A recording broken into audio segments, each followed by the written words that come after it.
Por el Grupo Confederal de Unidos Podemos, En Común Podem, En Marea, la señora Díaz.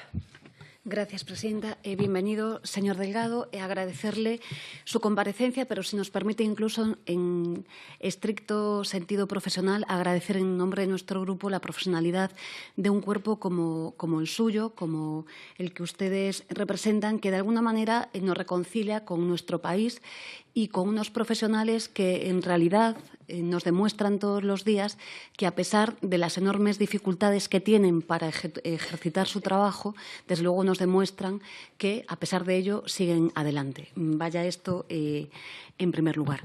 Bueno, la verdad que, efectivamente, hay como dos partes en su comparecencia. En lo que tiene que ver con la parte, parece que más sencilla, que sería recoger las propuestas que ustedes nos hacen. Desde luego, el Grupo Confederal de Unidos Podemos las recogerá como es necesario, y además les agradecemos la aportación de las mismas. Incluso nos parece de una elemental sensatez las propuestas que están formulando, y nos arroja una enorme inquietud, pues lo que está sucediendo ahora mismo en estos cuerpos de una enorme relevancia para el Banco de España, pero para nuestro país también, ¿no?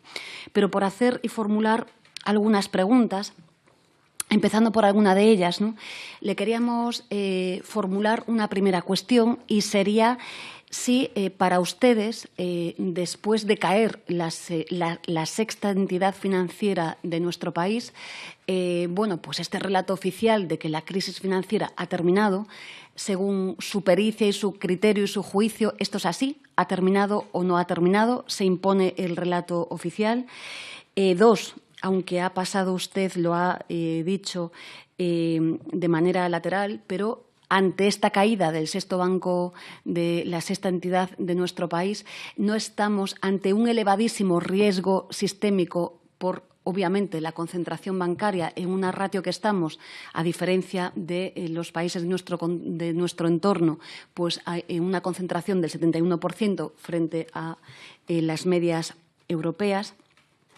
Tres, según su criterio también, ¿puede quebrar un banco sencillamente por tener problemas de liquidez? Cuatro, ¿nos puede describir, aunque ya vamos teniendo algunas certezas, cuáles fueron esas malas prácticas que se han dispensado desde las distintas entidades financieras que acometieron o concluyeron con esta enorme crisis bancaria? Todas las golferías, los modus diversos que tuvimos que sufrir y que parece que el organismo, el ente supervisor, conocía con bastante claridad. ¿Nos puede describir esencialmente cuáles eran, cómo funcionaban? Si esto es así, aunque también lo vamos conociendo, ¿por qué el organismo supervisor no actuó? Decía efectivamente el presidente de su asociación que había elementos normativos suficientes, había elementos materiales, había herramientas, digamos, que para por lo menos paliar la enorme catástrofe que hemos sufrido. ¿Por qué no se hizo? Y, desde luego, si no se hizo, no deberíamos de tomar responsabilidades.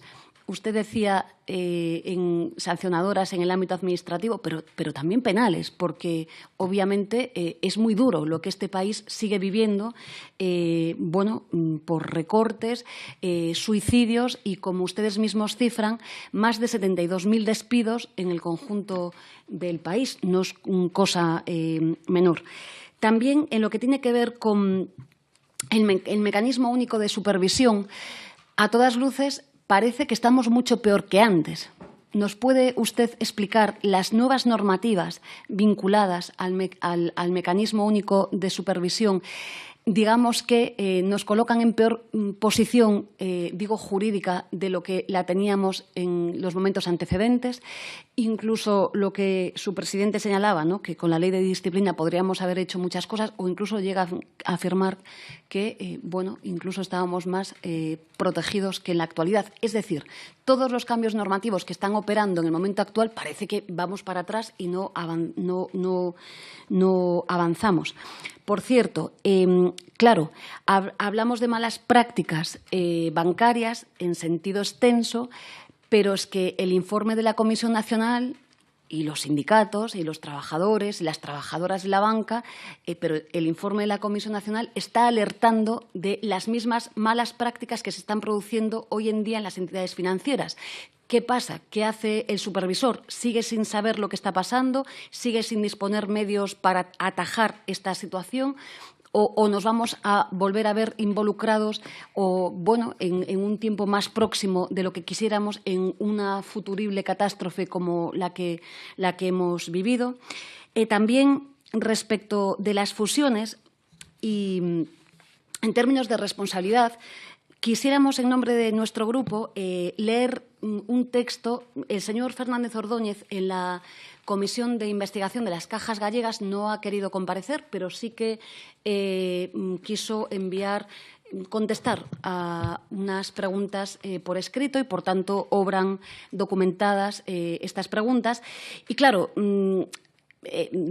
afirmaba él mismo, ¿no?, que no había informes sobre las fusiones en el caso, claro, de Caja Madrid, pero también en el caso de las Cajas Gallegas. Y yo le quiero leer simplemente un parágrafo para que alguien nos explique y también nosotros, esta comisión, sirvan para posibles depuraciones de responsabilidades, las afirmaciones en este caso, del señor Ordóñez. Dice así: en lo que refiere a la visión del proceso de concentración, a la fusión de las Cajas Gallegas, ciertamente no afectaba al mercado español, pero era negativa desde el punto de vista de la competencia en Galicia, y este era un argumento más para no haberla impulsado, además del fundamental de la mayor solidez de otras alternativas que se barajaron a lo largo del proceso.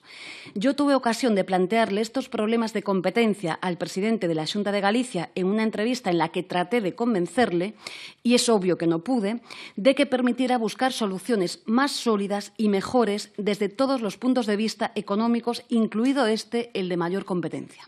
Y es que la fusión de las dos cajas gallegas llevaba a controlar una cuota de mercado en Galicia del 50%, hecho que no se había producido en ninguna otra comunidad autónoma del Estado español. Así sigue sucesivamente a lo largo de varias páginas. Nuestra pregunta es sencilla. ¿Había pleno conocimiento de que las fusiones, en el caso gallego lo tenemos documentado, en el caso de Bankia no lo tenemos documentado, pero parece que a todas luces era un auténtico dislate? Nuestra pregunta es sencilla. Estas personas que hasta por escrito sustancian lo negativo de estas medidas, ¿no son responsables de la catástrofe que hemos vivido? Digo porque usted afirmaba que efectivamente nos detenemos en las tarjetas Black y nos tenemos que detener, que eran 15 millones, pero tenemos un agujero de las cajas gallegas de más de 9.000 millones y tenemos 23.000 vinculados al proceso Bankia, que seguimos pagando en el día de hoy. Doña Yolanda, se le acabó el tiempo, sí. Y vaya terminando. Sí, nada. Sustancialmente estas cuestiones que le formulamos, y muchas gracias por su comparecencia.